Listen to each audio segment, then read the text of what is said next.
If we want to succeed in the global economy and be a world leader in science and technology, we're going to have to find ways to make scenes like these become the norm, where you have just as many women engineers and technologists as there are men. Where that will have to begin is here, in schools and programs that teach everyone, including young women, about technology and engineering, where girls can get every bit as involved as the boys can. Certainly not an easy task considering some of the traditions that still have a hold in school programs. But it does get easier if you start here, at a very young age, helping young girls and women learn about technology and engineering so that they become confident in the subject very early. Welcome to Education for Innovation. I'm Dave Janosz. This is one of the most challenging problems in the profession of teaching technology and engineering. It's one where even where we've had some success in the things that we've tried, we still don't reach the expected 50-50 balance of girls and boys in our classes. While it's somewhat less of a problem in middle school, where in most cases students do not choose their electives, it's not at all uncommon in a high school technology or engineering course to see only a few girls, or one girl, or even no girls in a class. In fact, trend lines and research show that female students' involvement in the study of technology and engineering, and even their attitudes toward these subjects, steadily decreases from kindergarten through 12th grade. Yet there are a number of people that have developed some expertise as it relates to addressing this issue. Let's hear from some of them now.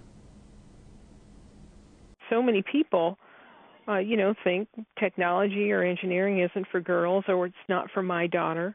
That they're not going to have anything they like about it. Girls are going to find that when they go out there and get a job, maybe there's going to be, too much male, the old boys club kind of thing going on. Everybody should take every opportunity available to get girls when they're really young, because if you can build that self-esteem and have them feeling really good about it, then the odds are better as they grow older, especially if all their friends are doing it too. It's very important to engage the female students at an early age, and the greatest thing about that is that they're so into it. 4th to 6th grade girls just love to build things. If they go into junior high and you have a teacher that's saying, you're really good at science or math, and they've had no experience being successful building anything, they're not going to be attracted towards something like engineering or technology because they're not confident with it. At Heritage Middle School, a group of young ladies got together and formed a club.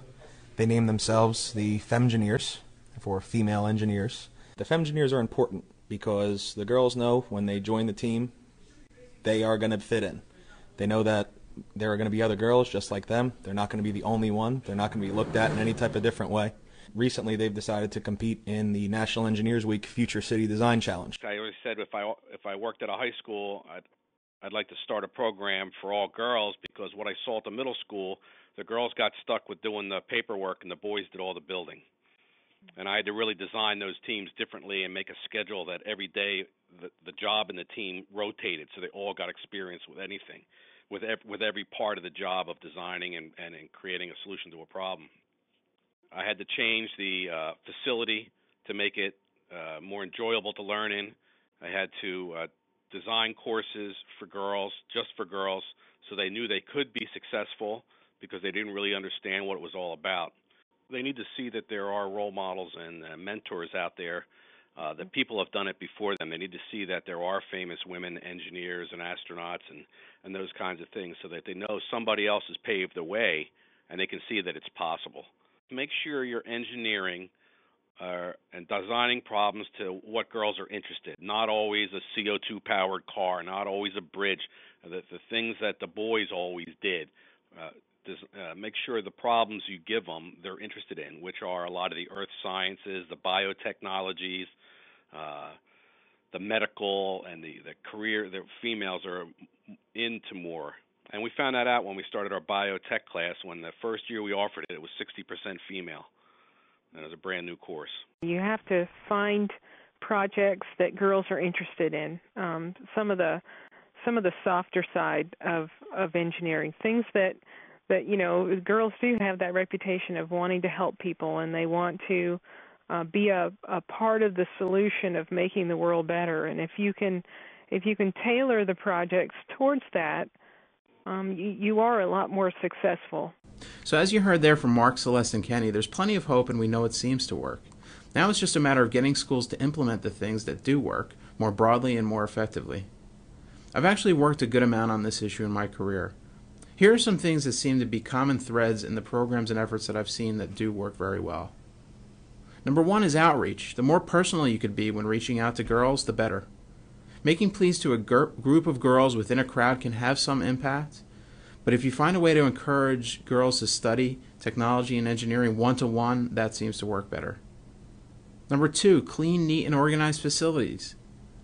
Perhaps this seems somewhat stereotypical, but the people that have developed high-impact programs also paid attention to the place in which they were delivered. Number three, group heterogeneously for initial success. Girls typically, as they're getting older, are also losing confidence in their knowledge of technology and engineering.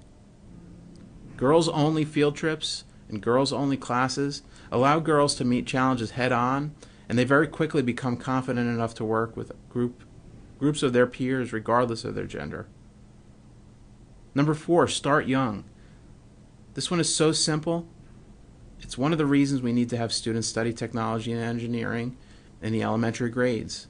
Consistent learning from an early age would allow us not to have to worry about winning them back later.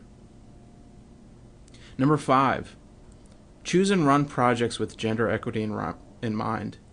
Avoid having females play only specific group roles like doing paperwork. Make sure they get their hands dirty too. While I think we're well beyond the years when teachers overtly would treat boys and girls differently, this is still a concern. In addition, problems that are naturally of interest to girls and projects that show how technology and engineers help people seem to be better received. So I hope that some of the things explored here are also being explored in your schools and districts. Again, it's a huge key to our future success and one of the many reasons why we should be making sure that every student studies technology in every year of their school experience. Thanks for watching and listening. We'll see you next time.